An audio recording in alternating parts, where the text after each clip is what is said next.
नई सदी, नया साल, नया महीना, खबरें भी नई। चंद्रयान से आसमान तक, देश से विदेश तक, बाजार से जन सरोकार तक, सब पर है हमारी पकड़।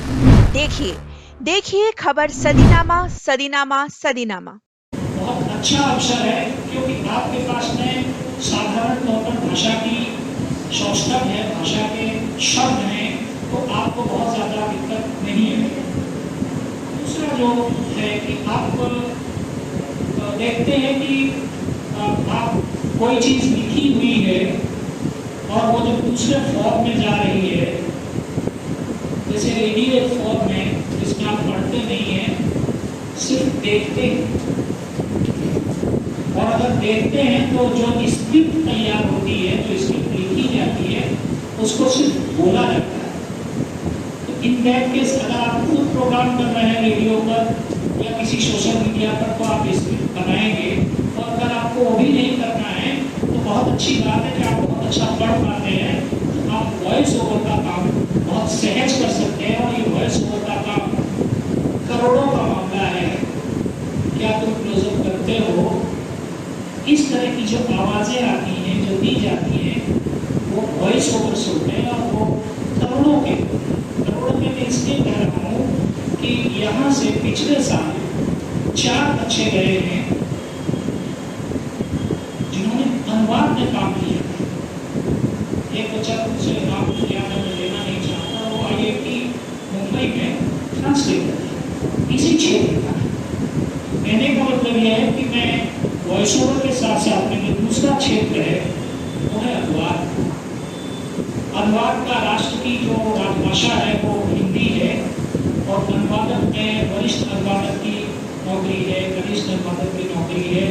और बड़े मज़े की बात यह है कि हिंदी को आप थोड़ी देर के लिए छोड़ भी देते हैं, तो जो IAS ऑफिसर्स आते हैं उनकी जो बेसिक क्वालिफिकेशन और हिंदी अधिकारी की जो बेसिक क्वालिफिकेशन है, उसमें ज़मीन आसमान का फर्क है। और हिंदी अधिकारी लिखा जाता है, बाकी कोई अधिकारी नहीं लिखा जाता। और अगर 7,600 6,600 अगर बेसिक पे लगाते हो, तो आप ये मान कर चलो कि 60 से 1,20,000 के बीच में हर महीने तनख्वाह है अनुवादक की। और उसमें तकनीकी अनुवाद है, कुछ नहीं है। तकनीकी अनुवाद इसलिए है कि आप वो अनुवाद जो विभाग आपको करने दे रहा है, जो अनुवाद इस राष्ट्र का सारा पैसा जहाँ से आता है, संस्थान का पैसा जो आता है, साइंटिफिक इंस्टीट्यूट से उनका पैसा आता है, वो कहते हैं कि साहब हमारा जो भी खर्चा हुआ है हमको हिंदी में रिकॉर्ड करके दीजिए।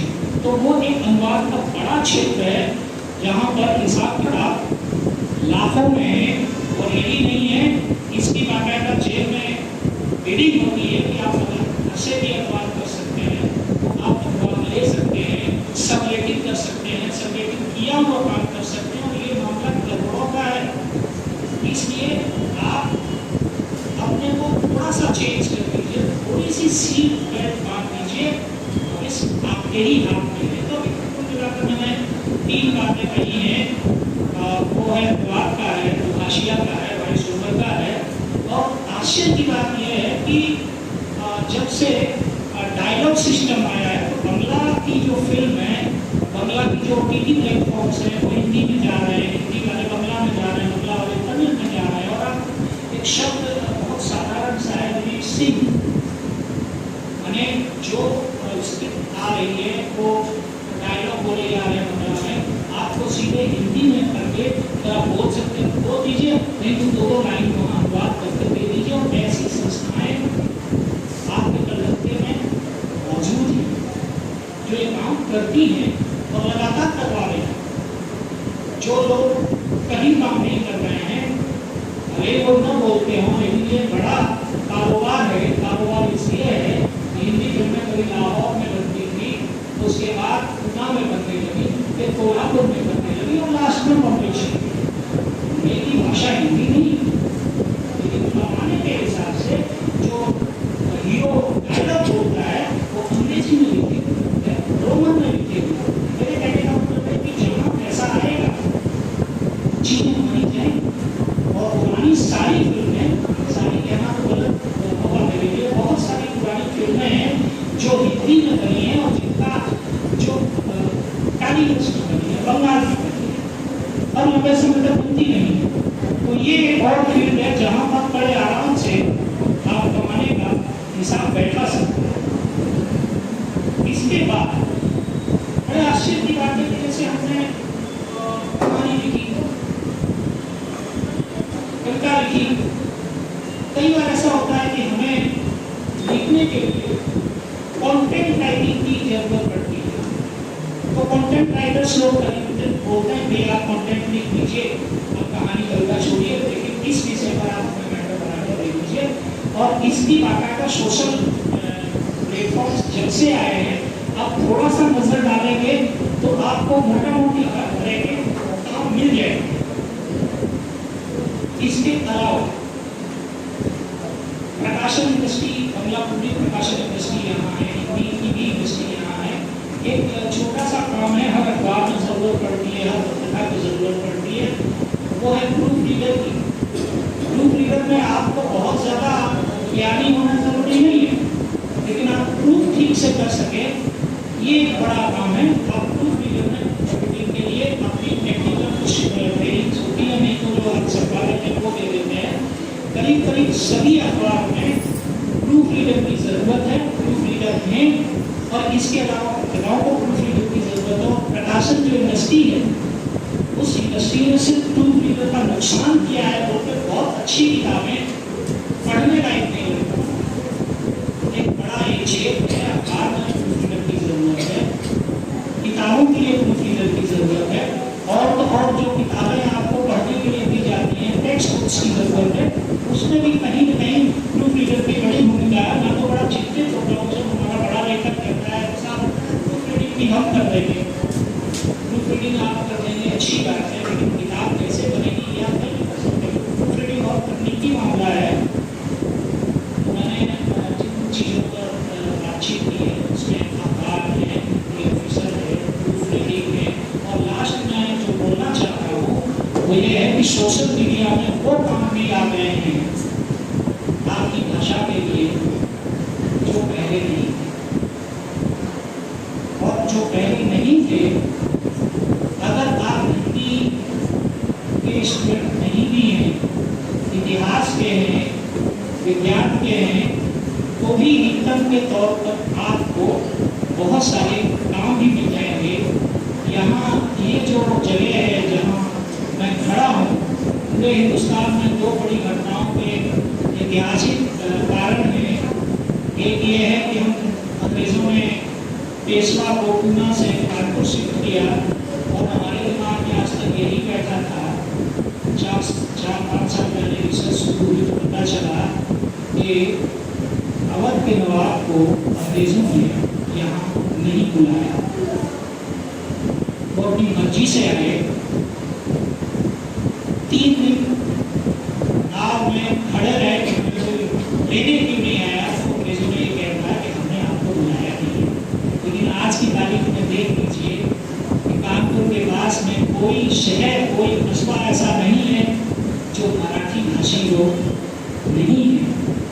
व्यक्तिगत तौर पर मेरी ये राय है कि कानपुर मराठों का शहर है, कोई अलग बात है। तो इस पर भी आपको काम करने के लिए प्रकाशक भी मिल जाएंगे, और आप नॉन फिक्शन के तौर पर अगर ये उम्र में ये सोच पाते हैं तो शायद आप इतिहास बनाने में हिंदुस्तान का बहुत बड़ा योगदान देंगे। मैं कॉलेज को, अपने स्टेज पर बैठे हुए अपने सीनियर्स को, सामने मेरे मित्रों को बहुत बहुत धन्यवाद दूंगा। और मैडम ठाकुर मैडम मुझे देख रही है, मैं उनको भी धन्यवाद देता हूँ। और मैं ये चाहता हूँ आ जाए तो आप सारे विद्वान लोगों से सीधे सवाल पूछिए। आपसे कहा गया, हम कहते चले गए, ऐसा हम नहीं कहेंगे। हालांकि मेरे मन में आया था कि मैं बोलूँ भाई तुम सीट पर डाल के मेरा फोन नंबर ले लो, फिर मुझे लगा नहीं, फोन नंबर की तो जरूरत नहीं है। लेकिन यहाँ जो विद्वान बैठे हैं वो आपके जवाब तो कम से कम दे ही देंगे। मैं चाहता हूँ कि सभी को धन्यवाद देते हुए मैं अपने स्थान को एंड करूँ, लेकिन मैं चाहूँगा कि आप यहाँ जितने बच्चे बैठे हैं सवाल पूछें, क्योंकि एक्सपर्ट लोग यहाँ बैठे हुए हैं। भले ही आप नेशनल एजुकेशन पॉलिसी पर बात नहीं करें, लेकिन जो जो रोजगार के साथ जुड़ी हुई चीजें हैं उन पर आप सवाल करें और हम लोग उनका सब लोग जवाब देंगे। सर देंगे हम लोग? बहुत बहुत धन्यवाद। चल रहा है तो जब बीच में होता है और हाई एक्टिविटी पर होता है तो पता नहीं चलता जहाँ चल रहा है कि नहीं चल रहा है। हाँ, एक बात जरूर है कि हर बार आपको बताया जाता है कि आप जहाँ बैठे हैं वहाँ एक सुरक्षा पेटी है और उसको ऐसे पहनना है, ऐसे करना है, यहाँ से लगाना है। तो मैं वो सारी चीज़ें न दोहराने से ये कह रहा हूँ कि आखिरी दौर में जब हवाई जहाज उतरने लगता है तो कहा जाता है कि अब आप सीट बेल्ट बांध दीजिए। तो मुझे लगता है कि इतने सारे ज्ञान के बाद, इतनी सारी नीति पर बातचीत के बाद में ये हाई से नीचे की तरफ जाने वाला जहाज है तो आप अपनी सीट बेल्ट बांध दीजिए। अगर आपके मोबाइल में नोट पैड है तो उसको खोल लीजिए, क्योंकि अब जो भी बातचीत है बहुत कम समय में हम लोग करेंगे। अब कोशिश करेंगे कि आप किस तरीके से इस ज्ञान परंपरा को रोजगार की बात में एकदम बता देता हूँ, क्योंकि सिंह ने कही कि रोजगार का मतलब किसी का नौकर होना नहीं है। और मैं आपको विश्वास दिलाता हूँ कि मुझे कमला बीच बीच में कविता कभी याद आती है कि सौदा गला कहता सुना तो गला पिए, इनके गला बोल बोलो बोलो अच्छा खुले दिए। तो आपकी वही स्थिति है, आपके पास समय भी ज़्यादा नहीं है। अगले साल में, 2 साल में, 3 साल में आपको रोजगार की व्यवस्था कर लेनी होगी। अच्छी बात यह है कि मैं यहाँ जब से आया लोगों से बातचीत हुई, यहाँ प्रिंसिपल साहब ने जो नीति बोली उन्होंने कई अच्छे शब्द बोले जो मुझे उच्चारण तकलीफ होती है, उन्होंने पुनर्मिलन की बात की। और जो कोऑर्डिनेटर थी उन्होंने बहुत अच्छी हिंदी बोली और नीचे हम लोगों ने उनसे बातचीत में पूछा कि आपकी अच्छी हिंदी कैसे, तो उसकी वजह जो बताई वो बाकी मैं महसूस कर रहा हूँ कि इस कॉलेज की जो लोकेशन है, इस कॉलेज के आसपास की जो भाषा का माहौल है वो नेचुरल तौर पर, प्राकृतिक तौर पर आपको समृद्ध करता है कि आपके पास में हिंदी, उर्दू, बंगला और दूसरी भाषाएं स्वाभाविक तौर पर आपकी भाषा में हैं। इनको खोजना नहीं पड़ेगा, सीखना नहीं पड़ेगा, रखना नहीं पड़ेगा। तो ये वो चीज़ें हैं जो आपको पहले से समृद्ध बनाए हुए हैं और कॉलेज आपके लिए कोशिश कर रहा है कि आप कुछ अच्छी चीज़ें सीखें और उनको अपने व्यवहार में लाएं। व्यवहार में आप क्या ला सकते हैं? व्यवहार में लाने के लिए चीज़ें हो सकती हैं, उस पर मैं एक बात करना चाहता हूँ। अगर मुझे उम्मीद थी कि इस पर ज़्यादा बोलेंगे तो वो दूसरे पक्ष पर चले गए, लेकिन फिर भी मैं उन चीज़ों को कहना चाहता हूँ। एक तो ये है कि आप जब भी देखेंगे तो राष्ट्र के लोगों को बात करते हुए यूक्रेन के राष्ट्रपति को आप मोदी जी से बात करते हुए जब देखेंगे तो आप देखेंगे कि दोनों के बीच में एक पुरुष या महिला रहती हैं और जो मूल रूप से दुभाषिया होती है। और दुभाषिया होने के नाते कलकत्ते में जो सुविधाएं हैं आपके पास में, यहाँ एलाइंस का ब्रांचेज है, जर्मन मैक्स मिलर क्लासेस में, मैक्स मिलर में गवर्नमेंट जर्मन क्लासेस होती है, जापानी क्लासेस होती हैं, और तो और रामकृष्ण मिशन में कई भाषाएं हैं। तो आप वहाँ जाकर थोड़ा समय देकर 6 महीने के लिए, 7 महीने के लिए ये दुभाषिया की तैयारी कर सकते हैं। ये एक बहुत अच्छा अवसर है, क्योंकि आपके पास में साधारण तौर पर भाषा की शौष्ठव है, भाषा के शब्द हैं, तो आपको बहुत ज़्यादा दिक्कत नहीं है। दूसरा जो है कि आप देखते हैं कि आप कोई चीज़ लिखी हुई है और वो जब दूसरे फॉर्म में जा रही है, जैसे रेडियो फॉर्म में जिसमें आप पढ़ते नहीं हैं, सिर्फ देखते हैं। और अगर देखते हैं तो जो स्क्रिप्ट तैयार होती है, जो स्क्रिप्ट लिखी जाती है, उसको सिर्फ बोला जाता है।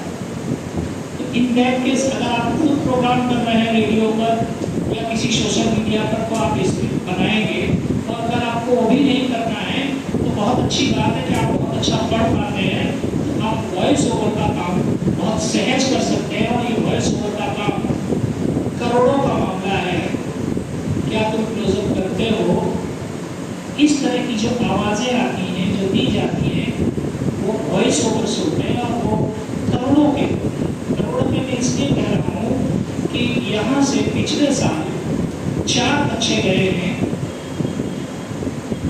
जिन्होंने अनुवाद में काम किया। एक बच्चा मुझसे नाम याद है, मैं लेना नहीं चाहता, वो IIT मुंबई में ट्रांसलेटर है, इसी क्षेत्र का। कहने का मतलब यह है कि मैं वॉइस ओवर के साथ साथ में जो दूसरा क्षेत्र है वो है अनुवाद। अनुवाद का राष्ट्र की जो राजभाषा है वो हिंदी है, और अनुवादक में वरिष्ठ अनुवादक की नौकरी है, कनिष्ठ अनुवादक की नौकरी है। और बड़े मज़े की बात यह है कि हिंदी को आप थोड़ी देर के लिए छोड़ भी देते हैं तो जो IAS ऑफिसर्स आते हैं उनकी जो बेसिक क्वालिफिकेशन और हिंदी अधिकारी की जो बेसिक